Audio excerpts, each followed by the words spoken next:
जी page number 402 निकालें। Question number 32। Sagir Sagheer साहब एक रेजिडेंट इंडिविजुअल हैं, is working as a full time professor at knowledge institute. Knowledge institute में ये नौकरी कर रहे हैं, which is a non profit organisation, जो कि एक नॉन प्रॉफिट ऑर्गेनाइजेशन है और रिसर्च इंस्टीट्यूट है और हायर एजुकेशन कमीशन से प्रॉपरली रिकग्नाइज्ड है। KI is entirely owned and funded by Ginger limited. KI यानी नॉलेज इंस्टीट्यूट को जिंगर लिमिटेड फुली ओन कर रहा है। अपनी अपनी किताबें माशाल्लाह निकाल लें, अल्लाह ने आपको किताब दी हुई है। तो KI is entirely owned and funded by Ginger limited, a company listed on Pakistan stock exchange. तो केआई का भी बाप है एक, उस बाप का नाम है जिंगर लिमिटेड, और जिंगर लिमिटेड स्टॉक एक्सचेंज में क्या है, लिस्टेड है। Details of his monthly remuneration during the year ended 30 June 2020 are given below. तो बेसिक सैलरी आ रही है 2 लाख,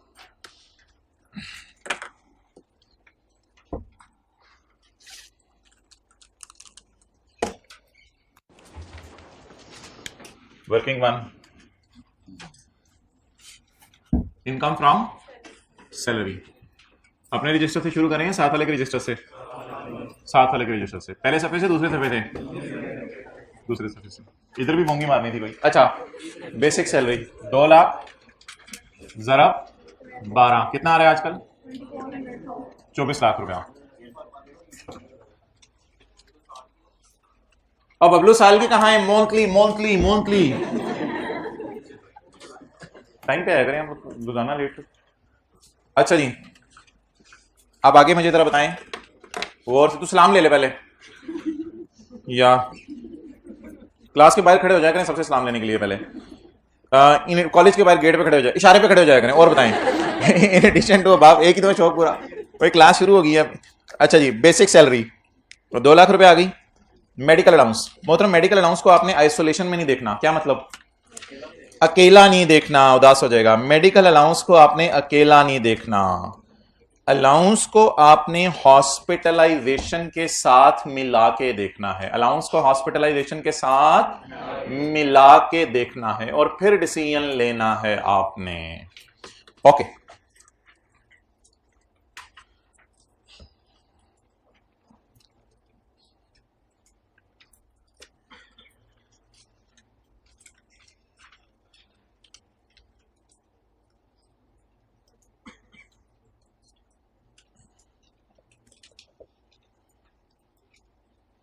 अच्छा जी, मेडिकल फैसिलिटी के बारे में आपको पता है कि एज पर टर्म्स भी होती है और नॉट एज पर टर्म्स भी होती है। अच्छा, मेडिकल फैसिलिटी का मतलब सिर्फ ये नहीं होता कि एम्प्लॉयर एम्प्लॉय का इलाज करा दे, दुनिया बहुत आगे निकल चुकी है, हम सिर्फ इधर बैठे हैं। अब मेडिकल फैसिलिटी का मतलब क्या होता है, 4 बंदे जहन में लाए। एक एम्प्लॉयर,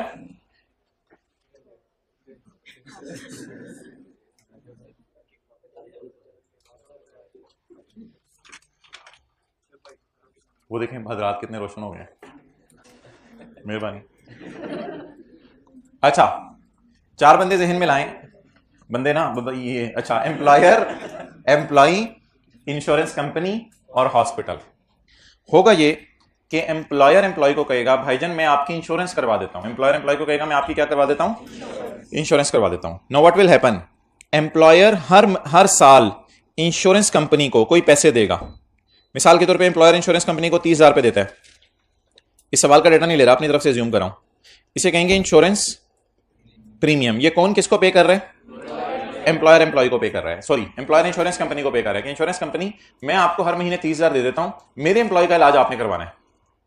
इंश्योरेंस कंपनी हॉस्पिटल को कहती है कि 12 लाख की लिमिट है, यानी अगर एम्प्लॉय बीमार हुआ तो 12 लाख रुपए तक का इलाज इससे कर देना। तुम इसका 12 लाख इंश्योरेंस कंपनी कहती है हॉस्पिटल को मैं तुम्हें दे दूंगी। किसके इलाज का, एम्प्लॉय के इलाज का। अच्छा, एम्प्लॉय बीमार हो गया, जिसका डर था वो एम्प्लॉय बीमार हो गया और उसका जो मेडिकल बिल आया वो 8 लाख रुपए आया, तो इंश्योरेंस कंपनी ने अपनी जेब से निकाल के 8 लाख किसको दे दिए, हॉस्पिटल को दे दिए। अब एक सवाल अराइज होगा कि ये 3 अमाउंट्स गिवन है, एम्प्लॉयर कितने दे रहे हैं इंश्योरेंस कंपनी को, 30,000 पर एनम। इस साल अगर एम्प्लॉय बीमार होता तो इंश्योरेंस कंपनी ने कितने देने थे हॉस्पिटल को, मैक्सिमम। लेकिन एम्प्लॉय इतना बुरे तरीके से बीमार ही नहीं हुआ, एम्प्लॉय बीमार हुआ उसके इलाज पे सिर्फ कितना खर्चा आया, 8 लाख रुपए खर्चा आया।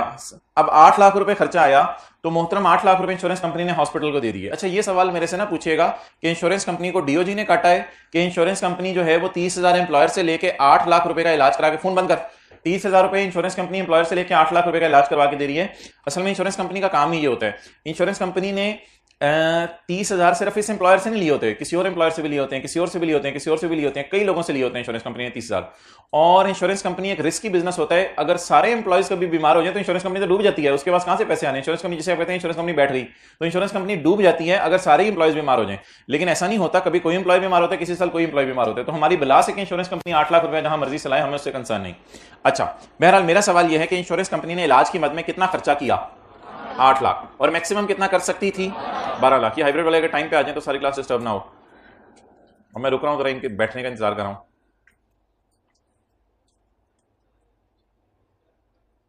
चलें जी, गाड़ी चलाते हैं दोबारा। अच्छा, अब सवाल ये राइज होगा मोहतरम कि पेपर के अंदर अगर आपको कभी इंश्योरेंस प्रीमियम की अमाउंट गिवन हुई तो आपने उसे इग्नोर कर देना है, लिमिट आपने इग्नोर कर देनी है। आपने सिर्फ मेडिकल बिल को दीवानावार ढूंढना है। और अगर मेडिकल बिल 8 लाख रुपए का गिवन हुआ पेपर में, तो आपको पता है अगर ये फैसिलिटी एज पर टर्म्स हुई तो आपने इस अमाउंट को माफ कर देना।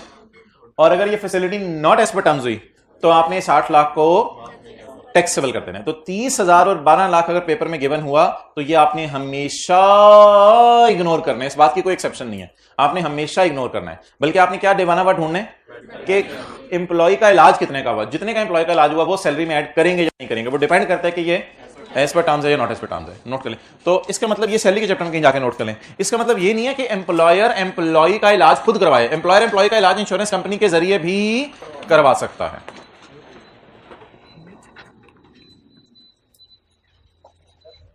आपने भी कर लिया सिस्टम, गुड।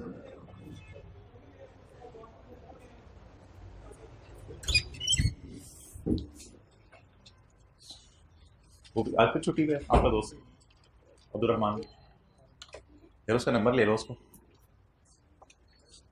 जी मोहतरम, थोड़ा सा जरा ड्राइंग रूम से बाहर आ जाओ। चलो जल्दी नोट करें।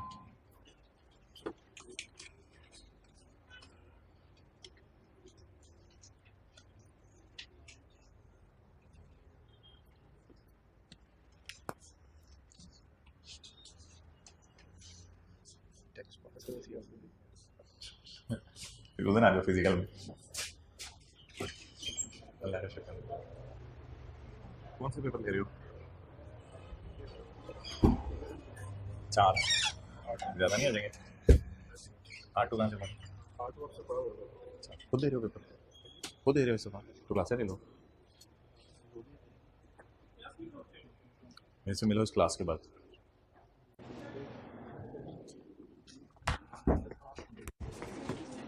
अच्छा जी, ओवर लाइट गई हुई है, जनरेटर चल रहा है इस वक्त। पूछो जरा, जनरेटर चल रहा है? कौन बोला है सर? जनरेटर कैसे कैसे फील होता है ये? अच्छा चलो, कह रहे हैं जनरेटर चल रहा है, मान दो, ना पूछना प्लीज। अच्छा जी, next what we are suppose to do now कि अगर कभी सवाल के अंदर ऐसा सिनेरियो आ जाए तो हम दीवानावार क्या ढूंढेंगे कि एम्प्लॉयर ने एम्प्लॉय का इलाज कितने में करवा के दिया। और अगर वो एज पर टर्म्स हुआ तो 8 लाख को एग्जाम कर देंगे, और अगर नॉट एज पर टर्म्स हुआ तो 8 लाख को टैक्सेबल कर देंगे। अच्छा जी, आप बताएं मेडिकल अलाउंस को आइसोलेशन में अकेले देखना है या पहले आपने इलाज की सहूलत का लफ्ज भी ढूंढना है, फिर दोनों को एक कॉम्बिनेशन बना के देखेंगे। अच्छा जी, हेल्थ इंश्योरेंस सगीर की करवाई हुई है और उसके बीवी बच्चों की। अच्छा, इसमें ये ना कहिएगा कि ये हेल्थ इंश्योरेंस है तो टैक्स क्रेडिट मिलेगा। वो टैक्स क्रेडिट तब मिलता है जब एम्प्लॉय इंश्योरेंस कंपनी को अपनी इंश्योरेंस खुद करवाए। तो इधर एम्प्लॉय इंश्योरेंस कंपनी से अपनी इंश्योरेंस करवा रहा है या एम्प्लॉयर करवा रहा है? आपको याद है हेल्थ इंश्योरेंस पर टैक्स भी माफ होता है। वो टैक्स तब माफ होता है जब एम्प्लॉय अपनी हेल्थ इंश्योरेंस खुद करवाए। ये एम्प्लॉय करवा रहा है या एम्प्लॉयर करवा रहा है? अच्छा जी, health insurance for Sagheer and his dependents as per the terms of employment. आप बता दें हॉस्पिटलाइजेशन एज पर टर्म्स वाली है या नॉट एज पर टर्म्स वाली है? एज पर टर्म्स वाली है। For this purpose KI is paying annual insurance of 40,000। Medical bill not given. असल में तो वो गिवन होना चाहिए था, मेडिकल बिल। इसको तो काट दे आप 40,000 को, 40,000 को इग्नोर करना है। मेडिकल बिल गिवन होना चाहिए था, लेकिन अगर वो गिवन होता भी तो हमने माफ करना था मेडिकल बिल, इस वजह से कि ये क्या है, इसी वजह से शायद उसने मेडिकल बिल यानी इलाज का खर्चा मिसिंग कर दिया उसने, क्योंकि हमें उसे पता था कि हमने ये इग्नोर ही करना है, तो जब इग्नोर ही करना है तो उसको देने का फायदा क्या। तो medical bill was missing but no problem in that. अच्छा, अब बता दें जी सवाल में क्या है, अलाउंस भी है और फैसिलिटी भी है, और फैसिलिटी कौन सी वाली है, एज पर टर्म्स वाली। Page number 107, good, page 107। Page 107 पे अगर आप देखें तो सिनेरियो 4 है, ये अलाउंस भी है और फैसिलिटी भी है, और वो कौन सी है, एज पर टर्म्स वाली। अब अलाउंस फुली टैक्सेबल हो जाएगा और फैसिलिटी फुली एग्जेम्प्ट हो जाएगी, और इसकी लॉजिक ये बताई थी, अगर पेपर में भूल जाए, कि फैसिलिटी को एग्जेम्प्ट होने की, फैसिलिटी को एज पर टर्म्स होने की वजह से एग्जेम्प्ट कर दें। अब अगर एक चीज एग्जेम्प्ट कर दी है फिर दूसरी टैक्सेबल कर दें, ये लॉजिक बताई थी। बहरहाल याद भी करें, बात को याद भी होनी चाहिए। तो ये रूल नंबर 4 लगेगा। अगली एक दो और चीजें हैं वो मैं पढ़ लूं, फिर मैं व्हाइट बोर्ड की तरफ इकट्ठा मूव करूंगा। Fair market rent of accommodation. जी एम्प्लॉयर ने एम्प्लॉय को क्या प्रोवाइड किया जी, अकोमोडेशन। अकोमोडेशन का क्या मतलब है, आगे आ जाओ भाई, आगे आ जाओ, अगली रोज में आ जाओ, और कल से टाइम पे आया करो। एम्प्लॉयर ने एम्प्लॉय को क्या दिया, बोले बोले बोले, असद जगह बना दो इसको। अच्छा, अब वो असद भाई ने पीछे जगह बना दिया राइट साइड पे, राइट साइड पे देखो भाई जान, टाइम पे आया करो, बड़ा नुकसान करते हो ना। अच्छा, तो अब हम मुझे बता दें, एम्प्लॉयर ने एम्प्लॉय को लगा बंदा कैश दिया है, या एम्प्लॉयर ने एम्प्लॉय को जो है वो घर दे दिया है, भाईजान घर दे दिया, लफ्ज अकोमोडेशन का लिखा हुआ है, और घर का मार्केट किराया गिवन है सवाल में। तो जब भी अकोमोडेशन का लफ्ज आ जाएगा, इसका मतलब है एम्प्लॉयर ने एम्प्लॉय को लगा बंदा कैश नहीं दिया, एम्प्लॉयर ने एम्प्लॉय को क्या दिया, घर दिया है। घर का मार्केट में किराया कितना है, ये सवाल में गिवन है। Page number 95, good, page number 95। तो जल्दी से बता दिया करें बस पेज नंबर।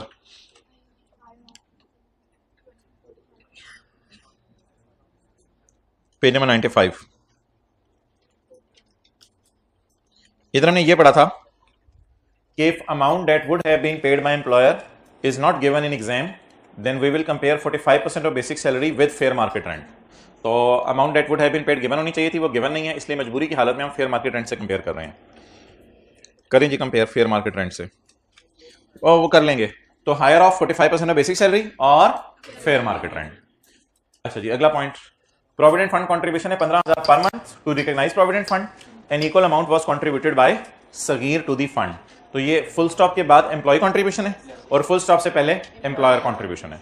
और प्रोविडेंट फंड रिकॉग्नाइज है, अनरिकॉग्नाइज है, या गवर्नमेंट है, रिकॉग्नाइज है। तो रिकॉग्नाइज प्रोविडेंट फंड में एम्प्लॉयर कंट्रीब्यूशन की ट्रीटमेंट का पेज नंबर बता दें।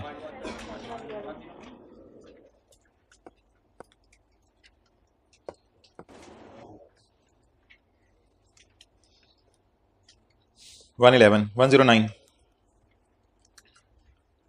Employer contribution is exempt up to lower of 1/10 of salary और 1,50,000। तो ये एम्प्लॉयर कंट्रीब्यूशन का रूल है। इंटरेस्ट कम से कम यहां गिवन नहीं है, और कहीं गिवन हुआ सवाल में तो मैं देख लूंगा, इंटरेस्ट की अमाउंट यहां गिवन नहीं है। चलें,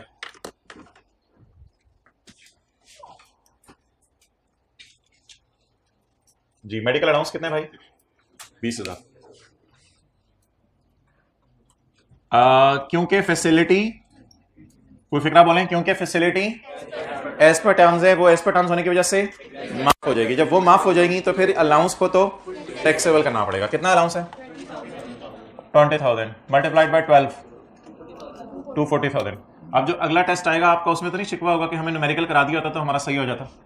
अब मैं शिकवा करूंगा इंशाल्लाह। अच्छा, अगर आपके नंबर काम आए, मेडिकल अलाउंस हो गया 240,000। आगे चलें, आगे आगे आगे आगे, अकोमोडेशन। लगा बंदा कैश है या घर दे रहा है, अकोमोडेशन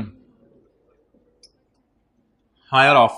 जी जी, मेडिकल फैसिलिटी ना होती तो मेडिकल अलाउंस ही ना होता, फिर मेडिकल अलाउंस एग्जेम्प्ट होता up to 10% of basic salary. फिर खाली मेडिकल अलाउंस वाला सिनेरियो लगता है सिनेरियो 3। जीरो हो सकता है, कभी भी जीरो नहीं हो सकता। वो मेडिकल अलाउंस सिर्फ माफ होते हैं up to 10% of basic salary. Sir इसमें वो अगर है ही उतना तो फिर पूरा माफ हो जाएगा जी। हायर ऑफ 45% ऑफ 24 लाख, या फेयर मार्केट रेंट 80,000 ज़रा 12 महीने। 1080 000 960 000 हायर 1080 अंडा अंडा अंडा।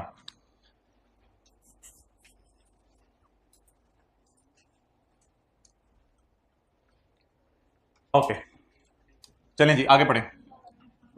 ना ना ना ना ना ना ना गाय प्रोविडेंट फंड कहां से आ गया? हेल्थ इंश्योरेंस, हेल्थ इंश्योरेंस जिसको मेडिकल फैसिलिटी कहते हैं, medical facility as per terms है, इस वजह से एग्जाम कर दी। Okay next, employee contribution.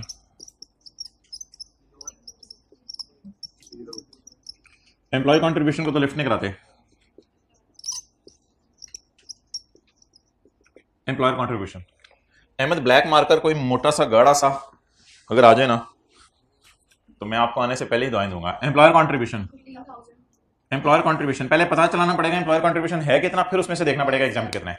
Employer contribution बोले 15,000 ज़रब 12,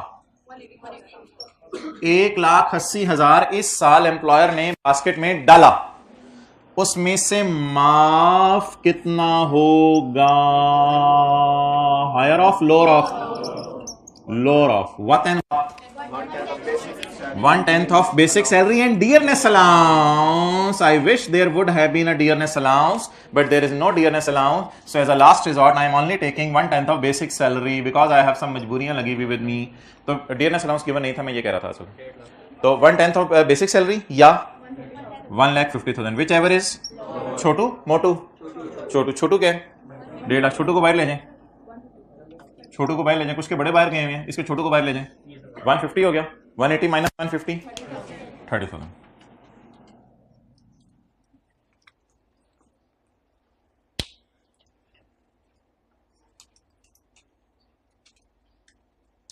साथ वाले को कहें काश के तेरे दिल में उतर जाए मेरी बात। ओके अहमद तेरा ऑडिट हो रहा है, ले लो जल्दी। चलें जी, बैठे बैठे आगे चलें।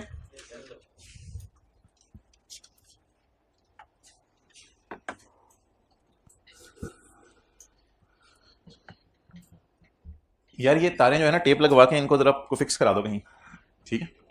एडिशनल इंफॉर्मेशन, ये तो एडिशनल इंफॉर्मेशन है ना, छोड़े पर हमारे सवाल की इंफॉर्मेशन तो खत्म हो गई। अच्छा कितने सादा हैं आप।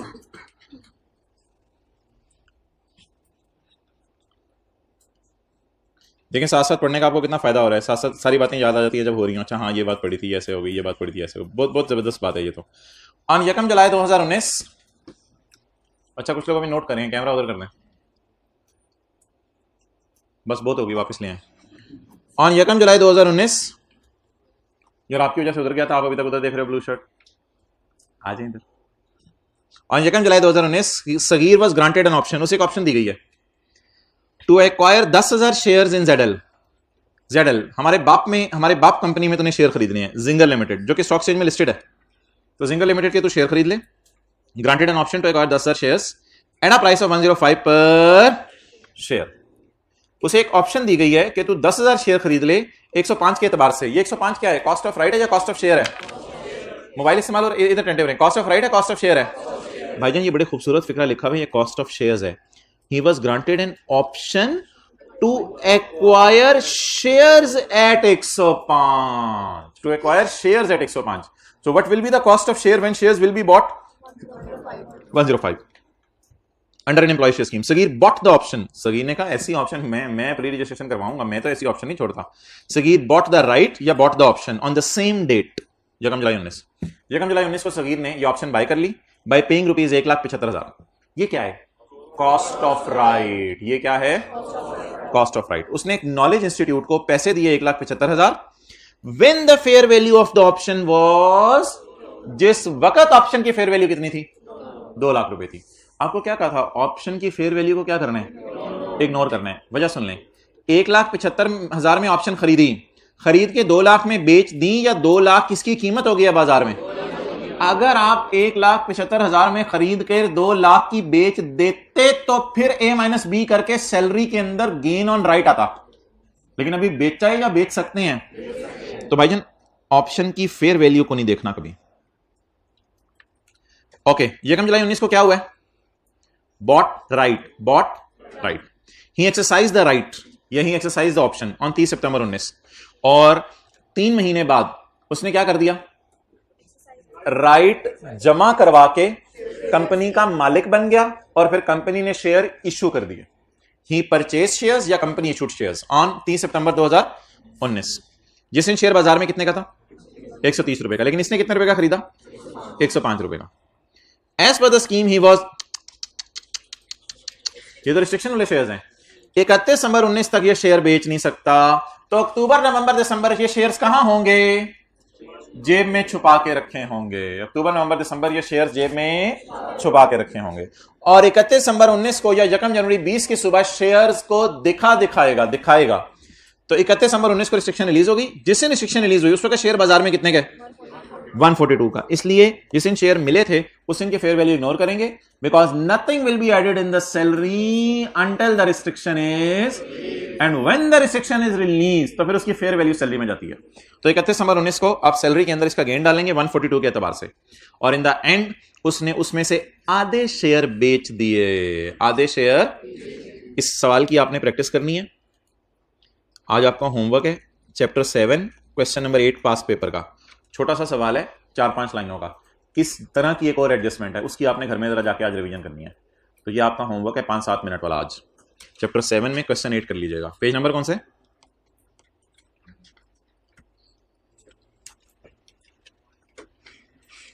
पास पेपर क्वेश्चन 8 115, पेज 115 के ऊपर ये सवाल है। ओके, वापस आ जाए। 30 में 20 को इसने सारे शेयर से जान छुड़ा ली, आधे शेयर से जान छुड़ा ली, आधे शेयर से जान छुड़ा ली। चलिए स्टार्ट करें। वर्किंग 1.1, वर्किंग 1.1, पहली तारीख 1 जुलाई 2019, बॉट राइट। क्या करें? कुछ भी नहीं। अगली तारीख 30 September 19, bot shares with restriction. क्या करें? Where shares are issued to an employee under an employee share scheme and there is a restriction on the transfer of shares, nothing shall be added in the salary until the restriction is released. Is it so? Yes. So let the restriction release, then we will add something in salary. And 31 दिसंबर 2019 बोले restriction क्या होगी? And when the restriction is released, the salary shall include the fair market value of the shares on the date the restriction is released minus amount paid by employee to employer in respect of shares and in respect of right. Okay? तो अब restriction release होगी है तो किस side में डालें? Income from salary में डालें।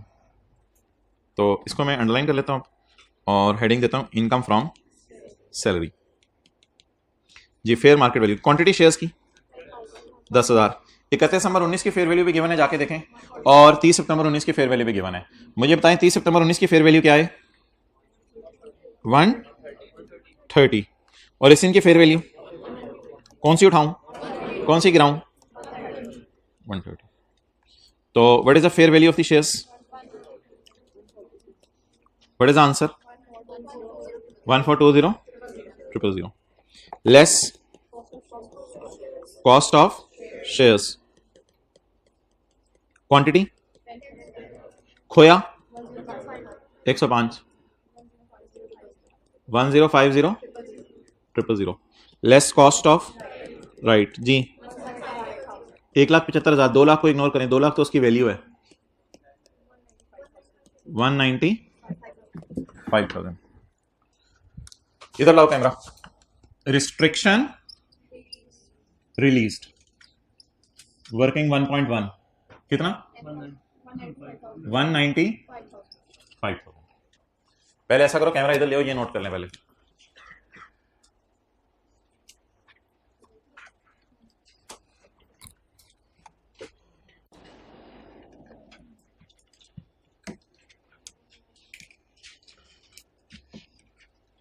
जल्दी जल्दी जल्दी नोट करें। और अब आप कैपिटल गेन सेपरेट ब्लॉक निकालें, ये भी इधर ही निकाल लें, ये यूज़ कहीं और हो जाएगा, लेकिन कैपिटल गेन सेपरेट ब्लॉक भी निकाल लें।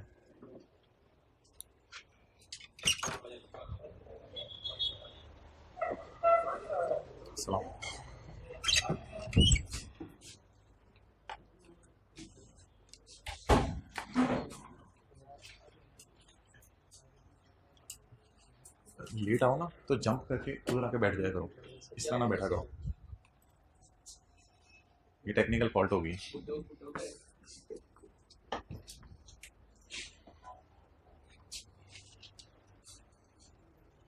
जल्दी करें।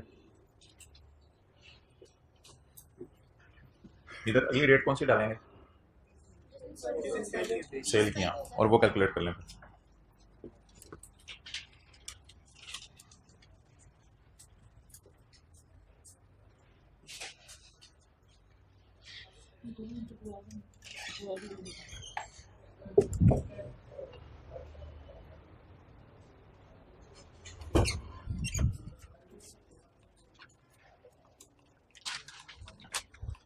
Okay, what's next?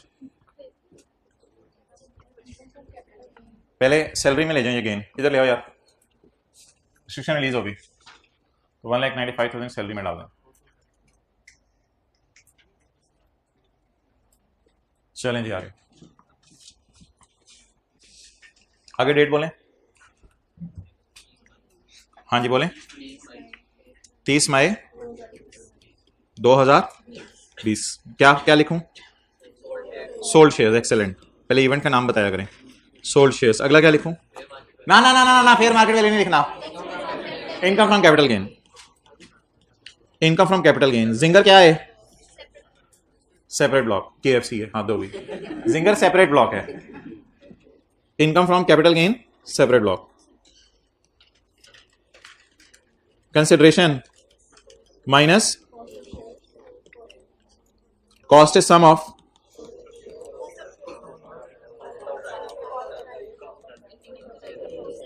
Cost of right and income from salary. कितने शेयर बेचे हैं?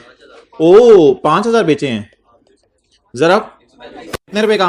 ओए हो, मेरी सिक्स सेंस कह रही है लॉस आ रहे हैं। नहीं, सिक्स सेंस ने कहा, कहने सवाल का डेटा कह रहा है जी, बोलें। 6,7,5,000 cost of share 1050,000 1050,000 cost of right 1,75,000। Cost of right is 1,75,000। I am in census 1,75,000। Income from salary 1,95,000। Total करें, टोटल करें, बोले बोले बोले बोले बोले बोले। 1,420,000 1,420,000 डिवाइडेड बाय 10,000 मल्टीप्लाइड बाय 5,000। आप मुझे कहते डंकी वर्क करने को, मैं आपको चाह रहा था आप स्मार्ट वर्क करें। तो ये 10,000 शेयर्स की कॉस्ट है या 5,000 की? ये 10 की है, 1,420 10 की है, लेकिन मैंने 10 से किसकी तरफ जाने, क्योंकि ऊपर सेल प्राइस भी 5 की पड़ी है ना, इसलिए मुझे कॉस्ट भी किसकी चाहिए? 5 की चाहिए। आपसे किसी ने पूछा कि जी 12 महीने का किराया हर महीने का 1,000 रुपये है, तो 12 महीने का कितना है? आपने 1,000 रुपये को 12 दफा जमा करना शुरू कर दिया, 1 लाख रुपए, और किसी अच्छे बच्चे ने 1,000 कर दिया। तो आप इन तीनों के साथ कह रहे थे ये सलूक करें, मैं कह रहा हूं इन तीनों के टोटल के साथ ये सलूक कर दें। जी बोले। 7,10,000। यही इशू आएगा होमवर्क वाले सवाल में, जो मैंने आपको छोटा सा सवाल दिया है पेज 115 के ऊपर। उसमें भी शेयर मिले ज्यादा है, बेचे कम है। 30। भाई ये सिक्योरिटीज का लॉस है। जब मैं इसको फेस पे लेके जाऊंगा ना, तब मैं आपको बताऊंगा ये सिक्योरिटीज का लॉस अगले 3 साल तक माइनस हो सकता है सिक्योरिटीज के गेन में से। लेकिन अभी ये बात भूली होगी, मुझे सिक्योरिटीज सेक्शन 37 ने खोल के ये बात याद करवानी पड़ेगी। फिलहाल मैं इस 35,000 को इधर ही लिखा रहने दे रहा हूं, और ये कैपिटल गेन सेपरेट ब्लॉक है। अब वर्किंग 1.1 में चलते चलते हमने कैपिटल गेन भी निकाल ली। हालांकि हम वर्किंग 1.1 में तो सैलरी निकाल रहे थे, लेकिन चलते चलते कैपिटल गेन भी निकाल ली। और मजे की बात है ये सारे इवेंट हमारे साल में हुए हैं। इस साल में ये हम जुलाई 19 जमीर अंसारी वाले सवाल में सारे इवेंट हमारे साल में नहीं हुए थे, लेकिन इस सवाल में सारे इवेंट हमारे साल में हुए हैं। I hope you have noted it down. Okay,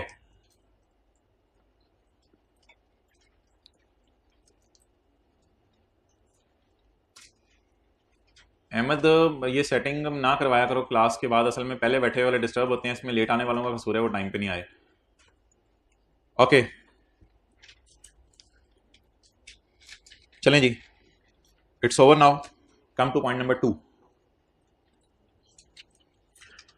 साल के, मैं बोल देता हूं पहले दिन, साल के पहले दिन ऑन 1 जुलाई 2019 सगीर ने इंटरेस्ट फ्री लोन लिया है 15 लाख का। 10 लाख से ज्यादा है, 10 लाख से कम है? 10 लाख से ज्यादा है। सगीर ने 15 लाख रुपए का लोन लिया है from KI, interest free. Employer ने कहा 15 लाख पे तेरे से मैं इंटरेस्ट लूं, इससे बेहतर है मैं छलांग लगा दूं, मैं तेरे से इंटरेस्ट नहीं ले सकता, जा तुझे इंटरेस्ट माफ किया।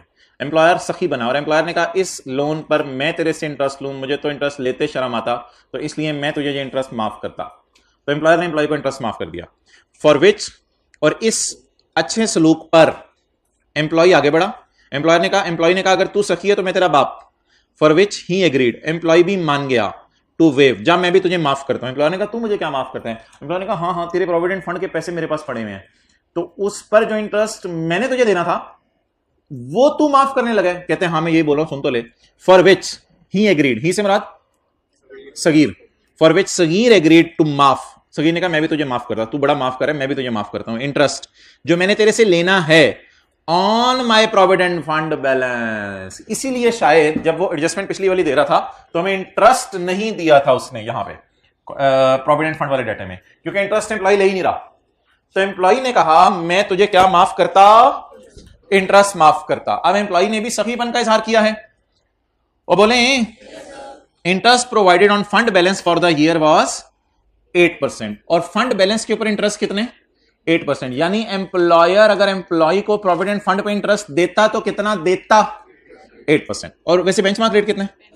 10%। अब फिलहाल आप जरा रेट्स की उससे बाहर आ जाएं, इस बहस को मैं बाद में करता हूं। पहले मेरा आपसे सवाल यह है कि मोहतरम क्या इस सवाल के डेटे को सामने रखते हुए बताएं, 15 लाख के लेफ्ट पे जो लफ्ज लिखा हुआ है वहां से आपको लग रहा है कि एम्प्लॉयर सखी बनाए और एम्प्लॉयर ने 15 लाख जो दिए एम्प्लॉय को उस पर इंटरेस्ट माफ कर दिया, और 15 लाख से निचली वाली लाइन पढ़ के बताएं कि एम्प्लॉय ने भी अपने पड़े हुए पैसे पे इंटरेस्ट माफ कर दिए। तो 2 सखी आगे, तो कमिश्नर सखी आगे बढ़ के क्या कहेगा?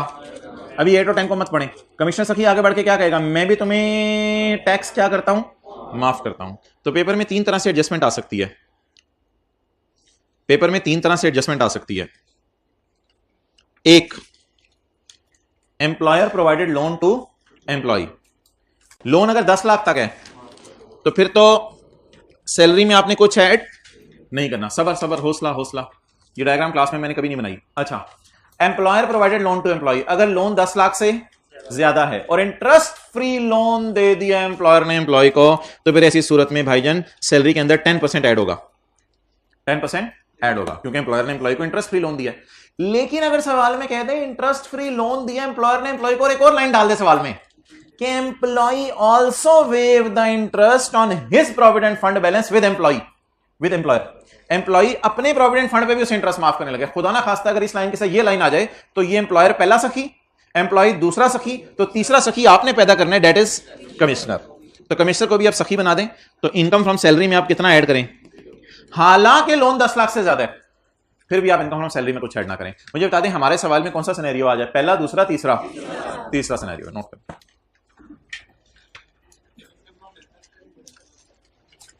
वो तो यूज ही नहीं करा ना, वो सवाल में लिखा होता था कि ये पैसा आगे उसने कहां इस्तेमाल किया है, तो फिर पूरा बेंचमार्क माइनस करना होता है वहां।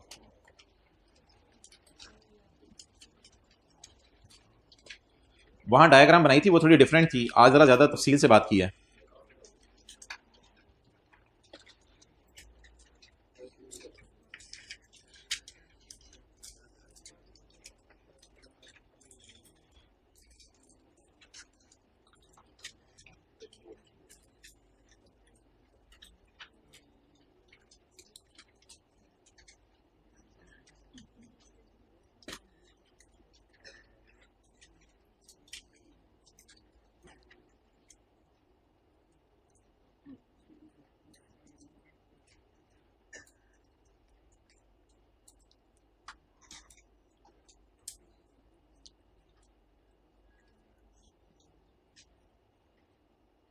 चलें जी, मतलब ये होता है कि थोड़ी स्पीड बढ़ा दे लिखने की, हद होगी यार। अभी तो ये पता नहीं चला, कुछ 40 से ऊपर क्लासें हो गई हैं, रोजाना हो तो पता चलेगा। वो हजरात हाथ खड़ा करें जिन्होंने अभी तक छुट्टी नहीं की जब तक सेशन शुरू हुआ है। वेल डन, बाकी जाएं।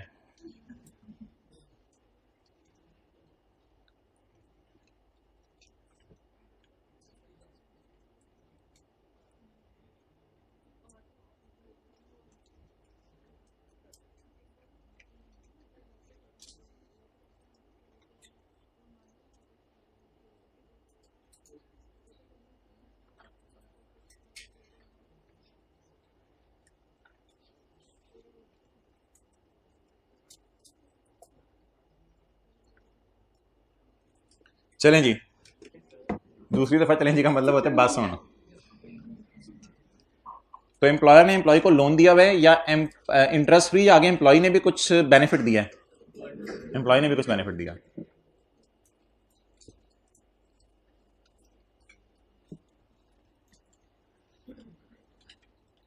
तो सगीर वाले सवाल में ये तीसरा सिनेरियो बन रहा है।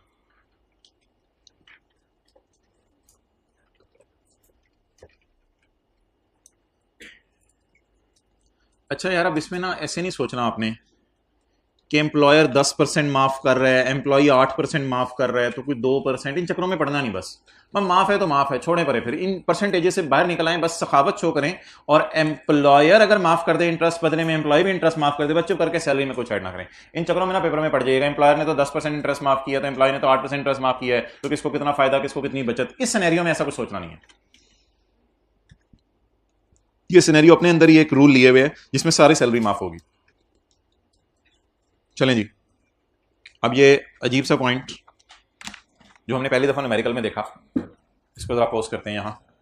जी मोहतरम, इंटरेस्ट बेनिफिट किसको मिल रहा है? एम्प्लॉय को, और बदले में एम्प्लॉय भी एम्प्लॉयर को क्या दे रहा है? Interest benefit. Interest benefit of employee 15 lakh पर एम्प्लॉय को इंटरेस्ट माफ हो रहा है, but same benefit is provided by interest benefit of employee. Employee को interest, same benefit is provided by employee to employer. Employee को बेनिफिट मिल रहा है तो एम्प्लॉय बदले में एम्प्लॉयर को बेनिफिट दे रहा है। तो ऐसी सूरत में फिर सैलरी में कुछ ऐड ना करें।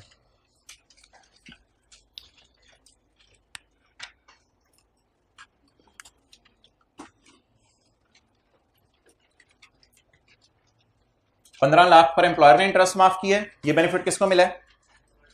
एम्प्लॉय को। फिर एम्प्लॉय ने प्रोविडेंट फंड पे इंटरेस्ट माफ कर दिया, ये बेनिफिट एम्प्लॉयर को। बेनिफिट की परसेंटेजेस में ना पड़े फिर। ओके नेक्स्ट, ये जो लीव इनकैशमेंट है ना, ये एक जगह हमने पढ़ा था माफ है, लेकिन वो गवर्नमेंट एम्प्लॉयज को है, बाकियों को माफ नहीं है। अच्छा इधर देखें, ये तो पिछले साल की लीव इनकैशमेंट इस साल मिली है। अगर नोट कर लिया तो इधर चेहरा शरीफ ले आए। अच्छा अब बता दें, कल के सवाल में हमारे साल का बोनस अगले साल मिल रहा था, इसलिए इग्नोर किया था कि सवाल के अंदर जो है वो बोनस, कल के सवाल में हमारे साल का बोनस अगले साल मिल रहा था, इसलिए इग्नोर किया था कि बोनस मिला अगले साल। आज के सवाल में कल के कोई लीव इनकैशमेंट इस साल मिल रही है, तो इसलिए कंसिडर करेंगे कि मिल हमारे साल रही है, तो मिलने वाला साल देखा जाता है। लीव इनकैशमेंट जी बोलें। 1 लाख टोटल कर दें। 1 लाख और सिफर को टोटल ना कीजिएगा, इधर से शुरू करें, पत्तों की से 2-3 शहादतें आएंगी तो मैं नोट करूंगा। 404500 सात वाले चांद को देख लिया आपने? 404500। कल वाले कैलकुलेशन की, कल वाले सवाल कैलकुलेशन गलत हुई है, मैं नहीं मानता। गलत हुई भी है, गलत लिखवाई थी फिगर, मैं नहीं मानता। इतने बच्चों के बैठे हुए गलत हो जाए फिगर, मेरा नहीं ख्याल। कैसे जी? इनकम प्रॉपर्टी कल सही थी गलत थी? सही निकाली थी ना? हाँ बस ठीक है, आप क्लास के बाद आइएगा यार। इसका मतलब होता है कि आगे पूछ लेना। देखिए किसी भी क्लास में ये बात करना हंसने लग जाती है, तो मैं come after class. Okay, during the year tax of 16 lakh 1,60,000 was deducted by employer. ये डिडक्टेड के लिए कल लफ्ज लिखा होता है विद हेल्ड, और ये इसने काट के हुकूमत के खजाने में जमा कराना होता है। तो इतना टैक्स एम्प्लॉयर ने एम्प्लॉय की सैलरी पे काट लिया हुआ है, इसको न्यूमेरिकल के एंड पे क्या करेंगे? कल न्यूमेरिकल के एंड पे माइनस करेंगे, आज तो पूरा नहीं होना ये, कल न्यूमेरिकल के एंड पे से क्या करेंगे, माइनस कर देंगे, जब हम न्यूमेरिकल का फेस बनाएंगे कल। चलें जी आगे बढ़ें। अदर इंफॉर्मेशन, इसको तो इग्नोर कर दें यार, ये तो अदर है बिल्कुल। अदर इंफॉर्मेशन ओ relevant to tax year 2020। On 15 January 2020, on 15 January 2020 he sold a shop situated in Karachi। Sold shop, भाई न्यूमेरिकल में शायद पहली दफा capital gain separate block immovable property का बेचना आ रहा है। न्यूमेरिकल में सिक्योरिटीज का बेचना अक्सर आता रहता था, जो चेहरे आते रहे वो पहचानता है टीचर, जो कभी आए कभी ना आए वो नहीं पहचानता टीचर। तो ही sold a shop situated in Karachi, तो शॉप को लिखें इमूवेबल प्रॉपर्टी। इमूवेबल प्रॉपर्टी का बेचना किस चैप्टर में जाता है, कैपिटल गेन में। कितने की बेची, 15 मिलियन की। ए है, बी है, ये ए कंसिडरेशन है ना। कितने की बेची, 15 मिलियन की। परचेज कब की थी, 2018 में। कितने की, 19 की, जिसमें से 5 मिलियन किस में दिया था, कैश में दिया था, जिसमें से 5 मिलियन कैश में दिया था। तो बाकी पैसे किस में दिए होंगे, काइंड में नहीं, चेक में दिए होंगे। बाकी पैसे चेक में दिए होंगे, ठीक है। थोड़े से पैसे कैश में दिए, तो बाकी पैसे किस में दिए होंगे, चेक में दिए होंगे। नाउ ये कॉन्सेप्ट मैंने आपको पढ़ाया नहीं हुआ, क्योंकि ये कॉन्सेप्ट आगे किसी चैप्टर के अंदर आना है, लेकिन फिर भी अगर ये पढ़ाया नहीं हुआ तो खींच तान के यहीं समझने की कोशिश कर लेते हैं इस कॉन्सेप्ट को। ये कॉन्सेप्ट है तो इमूवेबल प्रॉपर्टी के लिए सिर्फ, जब कभी हम पढ़ेंगे, लेकिन फिलहाल मैं आपको सिंपल सी मिसाल देता हूं एयर कंडीशनर की। आपने एयर कंडीशनर खरीदा 1,20,000 का, लॉ मेकर ने कहा कितने का खरीदा, आपने कहा 1,20,000 का। उसने कहा दिखाओ, आपने लाख रुपए बैंक स्टेटमेंट में दिखा दिए, चेक के जरिए दिए, और आपने कहा 20,000 मेरी जेब में कैश पड़ा था, मैं दुकानदार को कैश दिया था। अब लॉ मेकर कह सकते हैं भाईजान कैश का सबूत ही कोई नहीं है, कैश की ट्रांजैक्शन तो जो मिलती है मुझे पता ही नहीं चलता। तो लॉ मेकर कैश की ट्रांजैक्शंस डिस्करेज करता है, कैश में चीजों का आना जाना। तो लॉ मेकर ऐसी सूरत में कह सकता है कि आप कह रहे हो 1,20,000 का एसी है, लेकिन आप झूठ बोल रहे हो, 20,000 आपने कैश में पे किया, मुझे इस बात पे बहुत गुस्सा है, इसलिए मैं आपके एसी की कॉस्ट 1,20,000 की बजाय कितनी ले रहा हूं, 1 लाख ले रहा हूं। ये बिल्कुल उसी तरह है कि जैसे एक सेब हो, उस सेब में जो गला सड़ा हिस्सा है उसे कैंची से काट दी, छुरी से काट दिया जाता है, और काट के बाकी हिस्से को खा लिया जाता है। सिमिलरली मुझे बताएं, हमने शॉप कितने की खरीदी, 19 मिलियन की। 19 मिलियन में से 5 मिलियन की पेमेंट गली और सड़ी हुई पेमेंट है, ठीक है, ठीक है, सड़ा हुआ चेहरा ना बनाया गया क्लास में, गली और सड़ी हुई पेमेंट है। तो 19 मिलियन में से गली और सड़ी हुई पेमेंट को माइनस कर दें, तो 14 लाख ताजा फ्रेश खस्ता किस्म की पेमेंट है, इसको आप खा लें। तो अगर 19 मिलियन का सेब आपको कभी जिंदगी में मिले और उसमें से 5 मिलियन का सेब गल सड़ जाए, तो बाकी 14 मिलियन के सेब आप खा लीजिएगा। क्लियर। तो इधर कॉस्ट को हमने थोड़ा सेट करके लेके जाना है। Working number 2, income from capital gain separate block, disposal of immovable property. ये मैंने लिखा है डिस्पोजल ऑफ इमूवेबल प्रॉपर्टी, जिनको नजर नहीं आ रहा, डिस्पोजल ऑफ इमूवेबल प्रॉपर्टी, इतना सा लिखें, फिर मैं आगे चलता हूं जी। इसमें क्या है, disposal of shop. Disposal of shop में मुझे बताएं क्या फॉर्मूला लगेगा, कंसिडरेशन माइनस कॉस्ट। कंसिडरेशन बोलें 15 मिलियन, और कॉस्ट बोलें 19 मिलियन। एम से मुराद मेरा मिलियन है, मंथ ना समझ लीजिएगा। 19 मिलियन माइनस 5 मिलियन, तो 19 मिलियन में से 5 मिलियन गला सड़ा बाहर निकाल दें, बाकी जो पेमेंट है वो अच्छे तरीके से हुई होगी, वो तो कितनी कॉस्ट आ गई। तो कॉस्ट को, कॉस्ट का 19 में से 5 वाला हिस्सा तोड़ के नीचे फेंक दिया, बाकी कॉस्ट बच गई 14 मिलियन। गेन निकालें 1 मिलियन। अब होल्डिंग पीरियड इसमें 1 साल से ज्यादा और 1 साल से कम वाला चक्कर नहीं है, इसमें काफी ज्यादा चक्कर है। 1 साल, 2 साल, 3 साल, 4 साल और 4 साल से ज्यादा, इसमें काफी ज्यादा चक्कर है। इसलिए वो टेबल पेपर में गिवन होगा, उस टेबल में हमें जाके देखना पड़ेगा। थोड़ा थोड़ा लग रहा है क्लासें पढ़ी हुई हैं, बातें जो हो रही हैं याद आ रही हैं, बीआरएस की तरह भूल तो नहीं गई, बैंक रिकॉन्सिलिएशन स्टेटमेंट की तरह। अच्छा जी, पढ़ें, वो क्या होती है, इंट्रो नहीं पढ़ी हुई, अच्छा ठीक है। पेज नंबर 228 पे आ जाए, साथ वाले की बुक में आज। उससे कि ठीक है यार, दे ही दे तू बुक, बहुत हो गई है, सर ने अब इतनी दफा कहा है कि। अच्छा जी, अगर 1 साल के अंदर अंदर बेच दें तो पूरा गेन इनकम में जाएगा। 1 साल के बाद 2 साल के अंदर अंदर, 2 साल के बाद 3 साल के अंदर अंदर, 3 साल के बाद 4 साल के अंदर अंदर, इससे ऊंची ऊंची बोला करें घर में, 4 साल हम साए आ जाए, 4 साल के बाद बाद बाद बाद बाद 0। क्लियर? अब इस सवाल के अंदर it is the worst question in the history of ICAP, because खुदा के लिए पुरानी किताबें आपको फारग कर दें, ये नई किताब है, नई किताब में ये शॉप का लफ्ज़ लिखा हुआ है। कितनी दफा मैंने कहा नई किताब ले लें, आप फिर भी पुरानी किताब पे गुजारा चला रहे हैं। अच्छा, अब मोहतरम ये वर्स्ट क्वेश्चन है कि इसमें परचेज का महीना नहीं दिया हुआ, और परचेज का क्या दिया हुआ है? साल दिया हुआ है। परचेज का क्या दिया हुआ है? साल दिया हुआ है। अब 2018 में खरीदा और 20 में बेचा। अब अगर मैं आपको कहूं कि बिल फर्ज जनवरी 2018 में खरीदा, बिल फर्ज जनवरी 2018 में खरीदा, बेचने का महीना दिया हुआ है, बेचने का महीना कौन सा है? बल्कि बेचने की तारीख दी हुई है 15 जनवरी 20, बेचा कब? ये डेटा सवाल में गिवन है, 2018 वाला डेटा गिवन है सवाल में, 18 गिवन है, जो मैंने आपके सामने लिखा है ये सवाल में डेटा गिवन है। मैं मार्कर से अज्यूम करने लगा हूं डेटा 3 जनवरी 2018, 3 जनवरी मार्कर ऐसे अज्यूम करने लगा हूं 3 जनवरी 2018। ये भी अज्यूम कर सकता हूं कि 2018 में मैंने 22 मार्च को खरीदा होगा। ऐसे ही अज्यूम करने में क्या मसला है, जो मर्जी अज्यूम कर लूं 2018, और इधर तो 15 जनवरी 2020 ही है। ब्लैक वाला डेटा सवाल में दिया हुआ, रेड वाला डेटा मैंने अपनी तरफ से अज्यूम किया है, लेकिन दोनों सूरतों में जवाब डिफरेंट आएगा।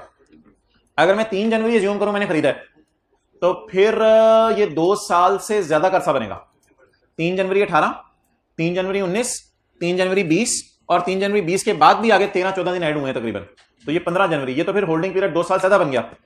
और अगर मैं 2018 की 22 मार्च की डेट अज्यूम करूं, तो इसलिए मैं कह रहा हूं ये वर्स्ट सवाल है, ऐसा सवाल ICAP को देना नहीं चाहिए था। 22 मार्च की अगर मैं डेट अज्यूम करूं, तो फिर ऐसी सूरत के अंदर होल्डिंग पीरियड 2 साल से कम बन रहा है। क्यों? 22 मार्च 18, 22 मार्च 19, 22 मार्च 20, तो फिर तो 2 साल से कम बन रहा है। तो ऐसी सूरत में हमें assumption नहीं लेनी पड़ेगी। अब आप अज्यूम कर सकते हैं कि 2 साल के अंदर अंदर आपने बेच दिया है या 2 साल के बाद बेचा है। मैंने सोल्यूशन में अज्यूम किया कि मैंने 2 साल के अंदर अंदर बेच दिया, assumption लेनी पड़ेगी और कोई हल नहीं है हमारा, क्योंकि डेट ऑफ परचेज मिसिंग है, ईयर ऑफ परचेज गिवन है, लेकिन डेट ऑफ परचेज मिसिंग है। इस वजह से मुझे assumption लेनी पड़ेगी। आप ये भी assumption ले सकते हैं कि आई एम assuming कि 2 साल के बाद बेचा है, लेकिन ये assumption ना ले लीजिएगा 4 साल के बाद बेचा है, कि 18 में खरीद के 20 में बेचा, 4 साल हो ही गए होंगे चुपे हमारे बंदा जाना, या 2 साल से कम में बेचा होगा या 2 साल से ज्यादा में बेचा होगा। इसके अलावा और कोई तीसरी ऑप्शन नहीं है, तो इन दोनों में से assume करना पड़ेगा। तो सोल्यूशन में मैंने assume किया हुआ कि 2 साल के अंदर अंदर बेचा है, लेकिन वो assumption मैंने गलती से लिखी नहीं किताब में।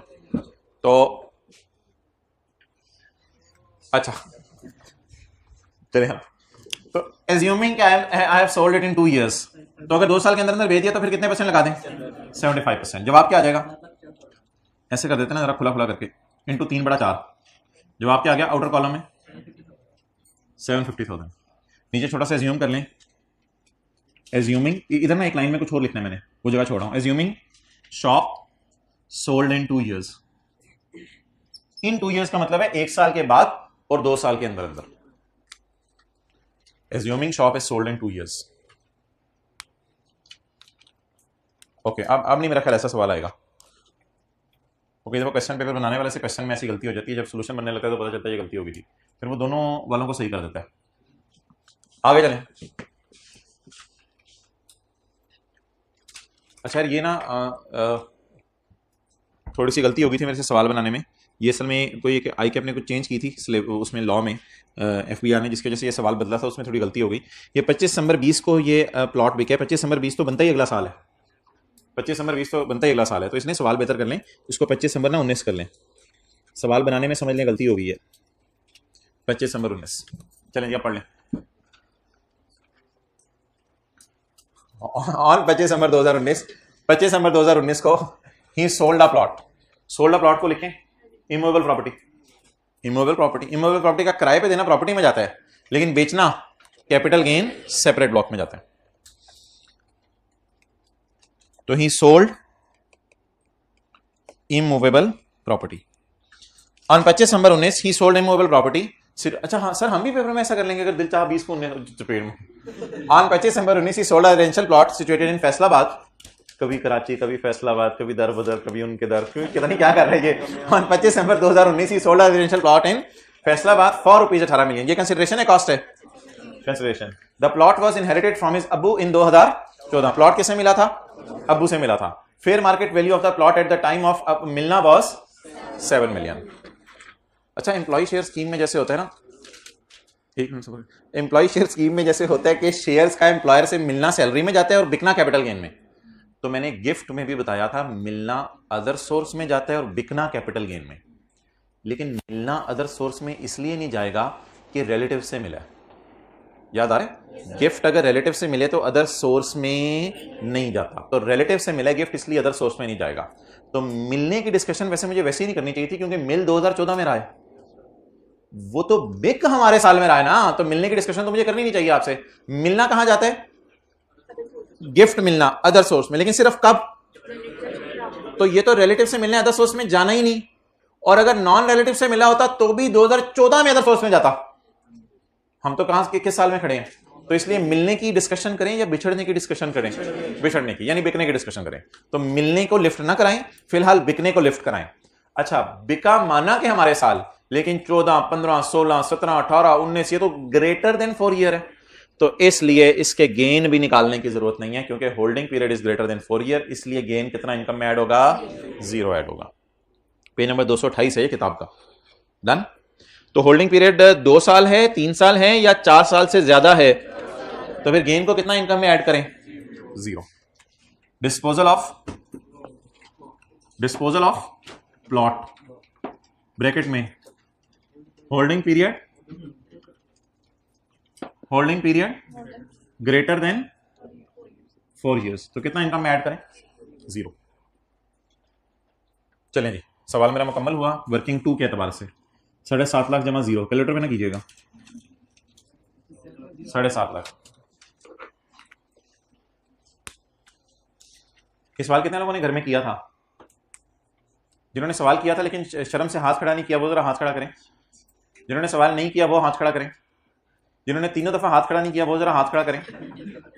यार कुछ तो कर दिया करें। जिन्होंने 4थी दफा भी हाथ खड़ा नहीं किया वो जरा हाथ खड़ा करें।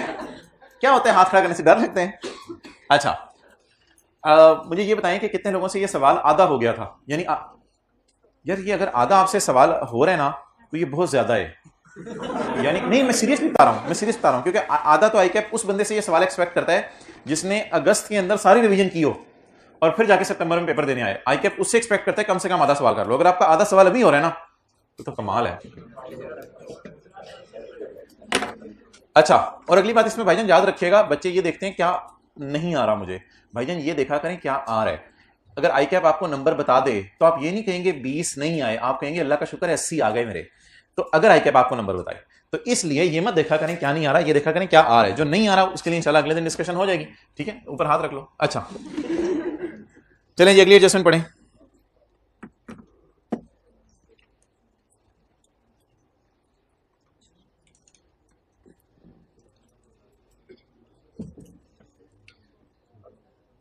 पढ़े भाई। इन जून 2020 सगीर इंडिपेंडेंटली का मतलब है एम्प्लॉय है या अपना काम शुरू किया? अपना काम शुरू किया। Sagheer independently developed learning courses, उसने लर्निंग कोर्सेज डेवलप किए। मिसाल के तौर पे माइक्रोसॉफ्ट एक्सेल के, माइक्रोसॉफ्ट वर्ड के लर्निंग कोर्सेज इसने जो है वो लॉन्च किए और इसने उनको कोर्सेज को बेचना है through a web based market, यानी इंटरनेट के जरिए बेचना है, फिजिकली जाके कोर्सेज नहीं देगा वो। Through a web based market place manage by company outside Pakistan, और बाहर के किसी कंपनी से इसकी बात हो गई है, पाकिस्तान के अंदर ये बैठा हुआ है। इसका नाम रशीद सगीर है। तो ये सगीर पाकिस्तान में बैठ के बाहर के मुल्क वाले बंदों को बताएगा कि माइक्रोसॉफ्ट एक्सेल आप कैसे चला सकते हैं। तो ये इसने लर्निंग कोर्सेज लॉन्च किए हैं पाकिस्तान में बैठे बैठे। तो अब मोहतरम ये बिजनेस होगा इसका, क्योंकि इंडिपेंडेंटली का लफ्ज़ लिखा हुआ है, ये किसी पर डिपेंडेंट नहीं है, किसी का एम्प्लॉय नहीं है।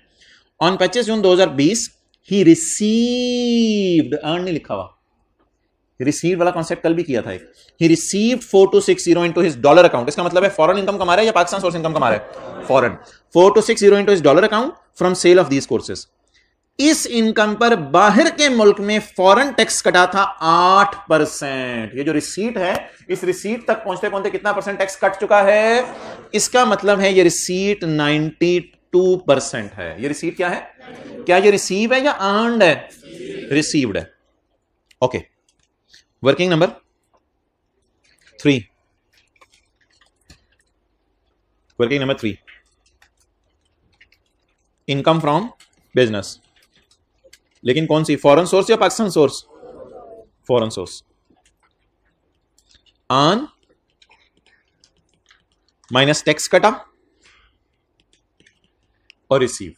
जैसे कल डिविडेंड था 100 माइनस 15 इज इक्वल टू 85, ऐसे ही आज क्या है ये 8%। आप ये ना कहें हमने किताब में रेट कहीं नहीं पढ़ा, ये तो बाहर के मुल्क वालों ने टैक्स काटे, हमें क्या जितने परसेंट मर्जी काटें। आज 100 माइनस 8 मिला कितना 92। अच्छा मुझे बताएं, मुझे जो डॉलर सवाल में गिवन है वो जो मैंने बाहर के मुल्क में कमाए हैं वो गिवन है, या जो बाहर के मुल्क में मिले हैं वो गिवन है? मिले हैं वो गिवन है। तो मुझे बता दें कितने डॉलर मुझे मिले 42। क्या ये मिले हैं या कमाए हैं? कमाए तो ज्यादा होंगे, टैक्स कट के कम मिले हैं। इसको मल्टीप्लाई करें, एवरेज रेट का तो कोई कॉन्सेप्ट हमारे लॉ में नहीं है। 30 जून का रेट इसलिए नहीं उठा सकते, ये ट्रांजैक्शन 25 जून को ही है, तो 25 जून का रेट कितना है? 168। जी बोलें। 715,680। ये वो डॉलर हैं जो आपको बाहर के मुल्क से मिले हैं, मैंने इनको किसमें कन्वर्ट कर दिया? पाक रुपीज में। अब मैं आपसे सवाल के डेटे को रुपीज की बजाय परसेंटेज में कन्वर्ट करवाने लगा। कमाया कितना 100, कटा कितना 8, मिला कितना। अब मुझे बता दें ये फिगर किस पे पड़ी है और लेके किस पे जानी है? 100 पे, क्योंकि फेस पे अर्न ऐड करते हैं, जैसे कल डिविडेंड में अर्न फेस पे ऐड किया था। तो फेस पे अर्न डालते हैं या रिसीव डालते हैं? अर्न डालते हैं। जी कितना मिला? कितना मिला? 715,680। ये किस पे पड़ा है? मुझे कितना चाहिए? 777। ये वो अमाउंट है जो मैंने कमाई है। अब 8% ऊपर वाली अमाउंट पे लगाना है या नीचे वाली अमाउंट पे? ऊपर वाली अमाउंट, या इन दोनों का डिफरेंस भी ले सकते हैं वैसे, लेकिन ऊपर वाली अमाउंट पे 8% लगाएं। Tax at the rate of 8%।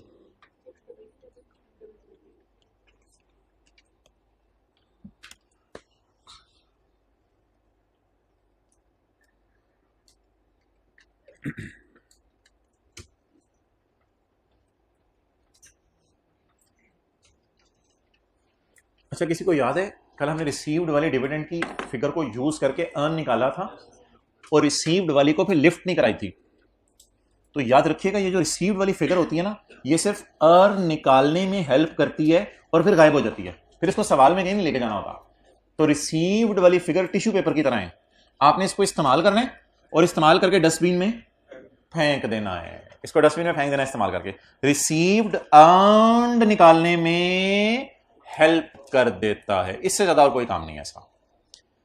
इसकी एक और मिसाल देता हूं कि हमने न्यूमेरिकल के फेस पे रिसीव्ड वाली फिगर नहीं लेके जानी होती, बल्कि अर्न्ड वाली फिगर लेके जानी होती है। सर आसिफ कहते हैं जी मेरी तनख्वाह है 2 लाख, उस पर टैक्स कटता है 10,000 और रिसीव होती है 190। आप अगर न्यूमेरिकल का फेस करें तो 2 लाख को 12 महीने से मल्टीप्लाई करेंगे या 190 को 12 महीने से? 2 लाख को 12 महीने से मल्टीप्लाई करेंगे। जो उसकी तनख्वाह बनती है ये नहीं देखेंगे मिलती कितनी है, जो बनती है उसको मल्टीप्लाई करेंगे। तो याद रखिएगा फेस पे कौन सी फिगर जाती है? तो अगर रिसीव्ड की कभी गिवन हो तो कल की क्लास की तरह रिसीव्ड से अर्न निकाला करेंगे और रिसीव्ड को बाद में लिफ्ट नहीं कराया करेंगे। अब हमारे सवाल में वो डेटा निकल आया बाहर जो कैपिटल गेन चाइना और बिजनेस इथोपिया के न्यूमेरिकल में किया था। क्या अब इस सारी एडजस्टमेंट को मैं बड़े कॉन्फिडेंस से काटने लगाऊं और काट कर बस मैं ये लिखने लगाऊं मेरी इनकम फ्रॉम बिजनेस कितनी है और मेरा फॉरेन टैक्स कितना है? बस मेरी इनकम फ्रॉम बिजनेस कितनी है? 777,913 और मेरा फॉरेन टैक्स 6,333। ये डेटा अगर आप लिख लें तो 0.3 को काट दें ताकि न्यूमेरिकल के फेस पे मुझे 0.3 दोबारा पढ़ना ना पड़े। तो वो जो कैपिटल गेन चाइना और बिजनेस इथोपिया वाला सवाल था उसमें ये दोनों अमाउंट्स गिवन थी, लेकिन आज ये अमाउंट्स हमें बड़ी ख्वारी के बाद मिली। ये ख्वारियां याद रह जाती हैं। तो फॉरेन इनकम भी निकाल ली हमने और उस पर फॉरेन टैक्स भी निकाल लिया और अल्लाह का शुक्र है दोनों पाक रुपीज में है। अब रिसीव्ड को हमने लिफ्ट नहीं करानी, लिफ्ट सिर्फ किसको करानी है? आन को करानी है।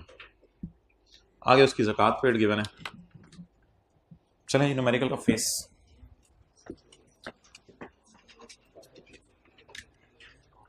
Mister Sagheer, income and tax thereon tax year 2020।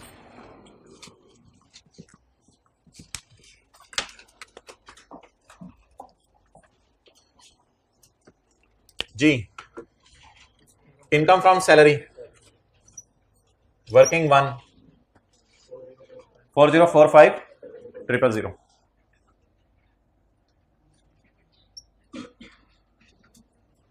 Income from यार इनकम फ्रॉम कैपिटल गेन एक वर्किंग 1.1 वाली भी है। Income from capital gain separate block securities वाली वर्किंग 1.1 वो नेगेटिव 35,000 है। लिख दूं यहां नेगेटिव 35,000। तुम्हें याद हो कि ना याद हो, मुझे याद है वो लॉसेस कहां भूलते हैं, नेगेटिव। अच्छा ये अगर सिक्योरिटीज का मैं यहां नेगेटिव लिख दूंगा ना तो सिक्योरिटीज का लॉस सैलरी में से माइनस हो जाएगा। हालांकि मैं आपको कल पढ़ाऊंगा सेक्शन 37A खुलवा के कि सिक्योरिटीज का लॉस सिक्योरिटीज के गेन में से माइनस हो सकता है। तो आज पहली दफा हमें न्यूमेरिकल में लॉस आया है जिसके बारे में मैं कहने लगा हूं इस लॉस को न्यूमेरिकल के फेस पे 0 करके शो कर दें, क्योंकि अगर आपने यहां शो कर दिया तो फिर शो करने की वजह से सैलरी में से सिक्योरिटीज का लॉस माइनस हो जाएगा। हालांकि कल जाके सेक्शन 37A का आखिरी पॉइंट पढ़ाऊंगा जिसमें लिखा हुआ है सिक्योरिटीज का लॉस सिर्फ कहां से माइनस हो सकता है, सिक्योरिटीज के गेन में से। इसलिए 35,000 नेगेटिव को 0 लिख रहा हूं। बहरहाल कल इस पर दोबारा बात करेंगे। और एक और भी इनकम फ्रॉम कैपिटल गेन है हमारी, वो भी सेपरेट ब्लॉक है, वो है disposal of immovable property working number 2 7,50,000। और वर्किंग 3 से क्या आ रहा था, अभी की है working 3 income from business foreign source working number 3 वो जो फ्रीलांसिंग वाली जी 777,913। इनका अर्न लिखवा रहे हैं रिसीव लिखवा रहे हैं, अर्न टोटल कर दें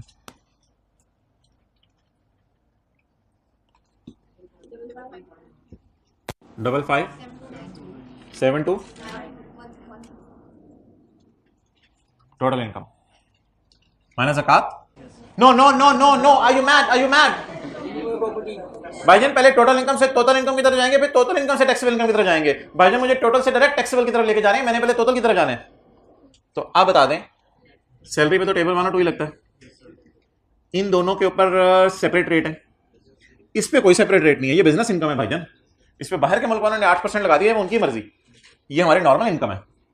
तो दो इनकम्स हमारी सेपरेट हैं, ये वाली और ये वाली, लेकिन इसको तो अब माइनस दोबारा करने की क्या जरूरत है, बस 750 को माइनस कर दें। Less income from capital gain separate block disposal of immovable property working number 2 7,50,000 total income आ गई 48,913 लेस ज़कात interest on house loan education expenses of मुन्ने। May Allah give Munne to Sagir. If Allah give Munne to Sagir, even then Sagir cannot take benefit of education expenses because the income of Sagir is more than 15 lakh. I hope you got what I was going to. अच्छा चलें जी, ज़कात 1 असल आखिरी point है 1 बहुत ज्यादा हो गई है ज़कात पर 144 6874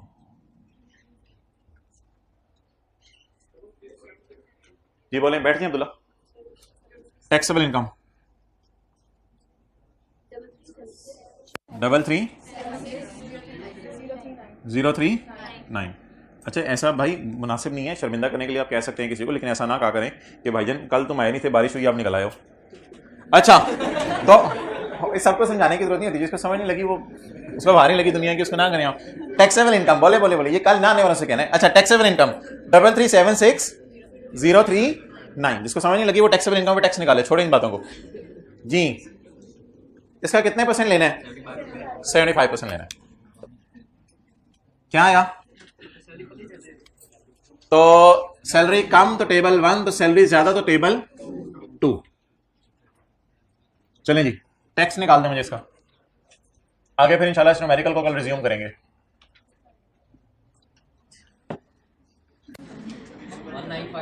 19,500,000 17.5% ऑफ 8,760,39 348,30 7 चाह गए आप तशरीफ ले जाएं अगर ये टोटल सही है तो। सही है टोटल